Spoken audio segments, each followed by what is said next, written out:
Alors, une vidéo à la demande d'une amie qui est en période de transition.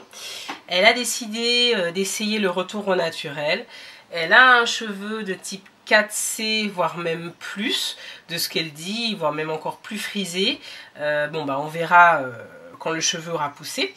Et c'est une fille qui a fait des défrisages pendant des années, comme nous toutes, et qui s'en sortait plutôt pas mal d'ailleurs avec son défrisage, mais qui aujourd'hui veut tester. Donc elle s'est rendue sur YouTube, sur internet, sur des blogs, elle s'est un peu renseignée dans des bouquins, etc. Et elle m'a posé la question de comment faire en fait pendant la période de transition et après. Donc moi c'est un petit peu particulier parce que pendant ma période de transition je me suis pas embêtée. Pendant les 6 mois j'ai fait des tresses plaquées.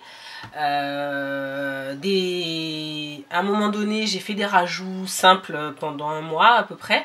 Et puis quand j'en ai eu assez j'ai coupé. Donc c'est vrai qu'ils étaient un petit peu courts, mais c'est comme à chaque fois, il faut être prêt. Donc il y en a qui font vraiment le big shop dès le départ, il y en a qui font des transitions plus ou moins longues. J'ai entendu parler de transitions qui ont duré 2 ans. C'est vraiment, je pense, selon le type de cheveux, la facilité qu'on a à s'en occuper, les produits qu'on a trouvés. Et puis c'est selon aussi le déclic.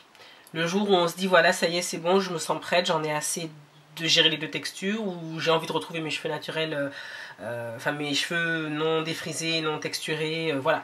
Moi ça s'est passé comme ça a été en on-off du jour au lendemain, je les ai mouillés, j'ai coupé. Donc voilà, pour revenir à mon amie, ce que je peux donner comme conseil pour la période de transition, c'est d'utiliser des produits vraiment naturels, des huiles et des beurres qu'on trouve chez Aromazone, ou alors des gammes de produits dites naturels qui sont sans sulfate pour les shampoings, sans phtalate, sans colorant, sans pétrolatum, sans toutes ces choses en fait. Au moins pour cette période-là. Après, une fois que vos cheveux sont naturels, faites ce que vous voulez, testez, faites-vous votre avis. C'est pas la dictature de tout naturel pour moi, c'est chacun fait comme il sent et comme il peut.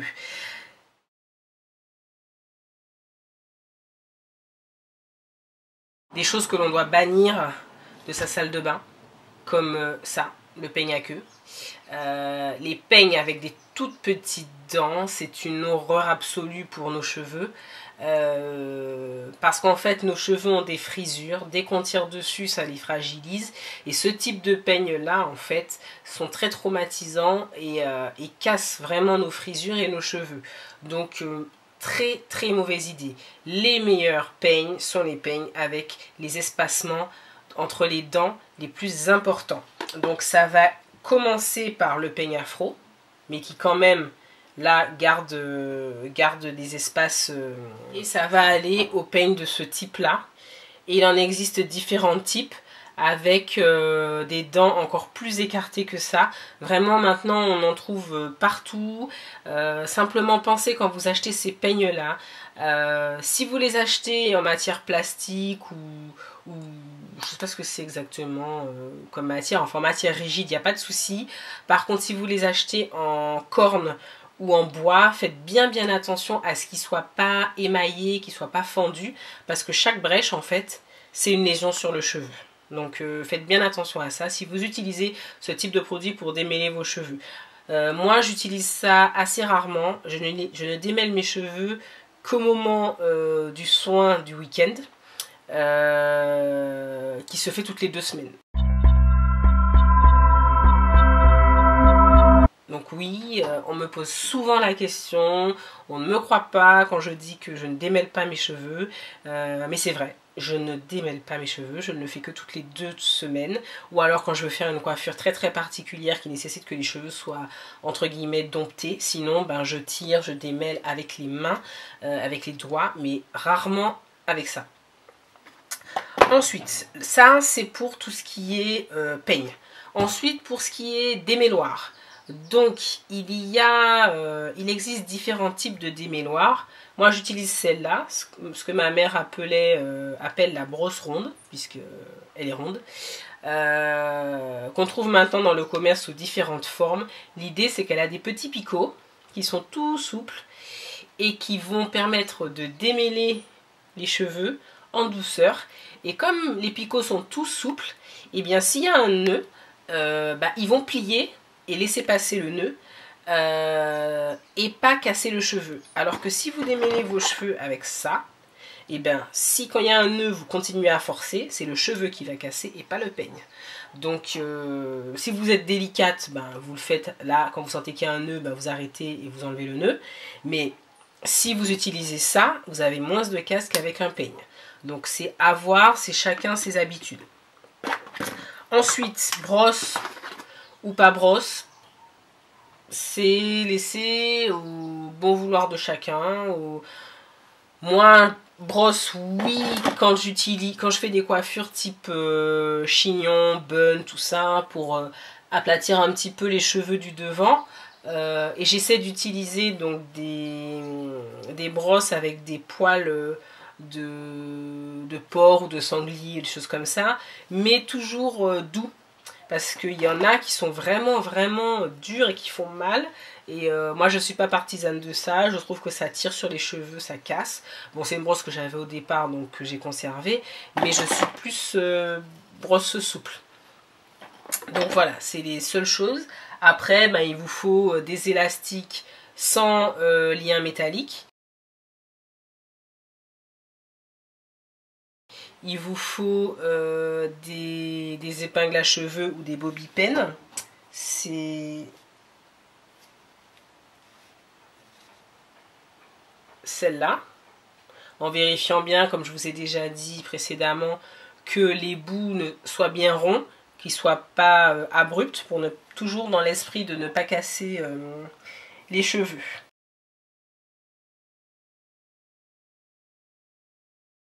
Après, une fois que vous avez ces quelques ustensiles, il vous faut un vapeau, tout bête, soit de récup, d'un ancien produit vide que vous aurez lavé, rincé, etc. Soit vous achetez un vapeau dans sur n'importe quel site, ou alors vous allez en magasin de jardinage. Il y a des petits vapeaux pour arroser les orchidées ou les choses comme ça, les petites fleurs fragiles. Et ça marche très bien, vous réglez le débit, vous faites en spray. Vous avez votre vapeau. Il vous faut, si vous voulez utiliser des huiles naturelles, achetez les huiles, tout simplement, soit en local, soit sur internet. Je vous conseille au départ des huiles simples, regardez les compositions et les propriétés. Et il y a des huiles qui sont incontournables, comme l'huile de coco. Il n'y a pas de secret. Elle est géniale. Après, vous testez celle qui vous va le mieux. Le macérat, moi c'est macérat d'aloe vera, avocat, huile de coco. Il y en a, ça va être l'huile de ricin, etc. Ça dépendra en fait de l'état de vos cheveux, s'ils ont besoin d'être plutôt nourris, plutôt hydratés, etc. Donc il faut tester. Mais pour la base, prenez 2-3 huiles qu'on trouve dans les tropiques, ou beurre qu'on trouve dans les tropiques, karité, ricin, coco, avocat, enfin tout ce qui va a priori avec nos cheveux. Et ensuite, moi mes cheveux étaient très secs, et ce qui a révolutionné la prise en charge de mes cheveux, c'est la glycérine, d'où la taille du flacon, n'est-ce pas? La glycérine végétale, qui en fait est un humectant et qui maintient l'hydratation. Donc moi je mets ça, mes huiles et un peu d'eau dans mon vapeau, je mélange, je vaporise et ensuite je scelle l'hydratation avec un beurre, ou alors je fais ça et ensuite je mets un leave-in.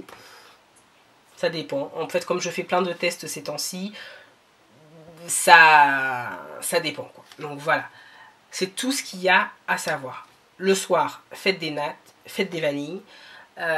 Attachez-vous la tête avec un fichu et avec ça vous y arriverez.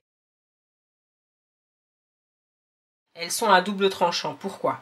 Parce que quand vous faites une coiffure protectrice, que vous ayez l'habitude ou non de gérer les cheveux naturels, on oublie de les hydrater, on oublie de sceller l'hydratation.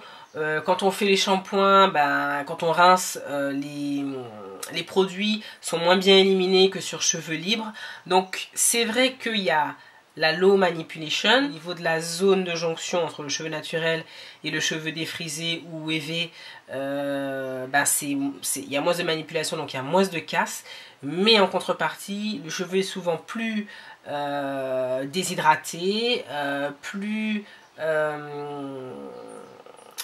je ne vais pas dire agressé, mais le fait de laisser des produits dessus, sans le vouloir, hein, mais des produits de shampoing après shampoing, etc., c'est pas une bonne chose, parce que ces produits-là sont faits pour être rincés, et ensuite quand vous allez vouloir mettre des produits, des huiles, des leave-in, des choses comme ça, et ben ça va pas bien pénétrer dans les cheveux, et voilà.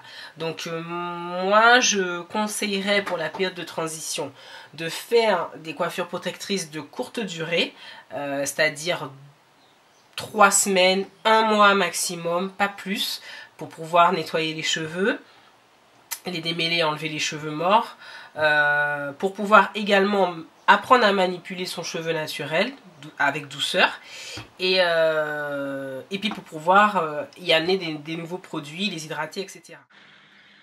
Donc, en résumé, les coiffures protectrices en période de transition, je dis oui, mais maximum 3 à 4 semaines en poursuivant l'hydratation et le scellage de cette hydratation, ce qui va permettre une low manipulation et donc, en conséquence, un peu moins de casse. Hydratez vos cheveux, plus ou moins avec un humectant type glycérine végétale. Scellez l'hydratation avec un beurre. N'en mettez pas des tonnes, hein, juste une noisette que vous appliquez sur les cheveux. Et faites des shampoings toutes les 2 semaines à peu près. Retirez vos... Ne gardez pas vos coiffures protectrices plus de 3 semaines à 1 mois. Démêlez vos cheveux avec amour, avec douceur. Prenez votre temps.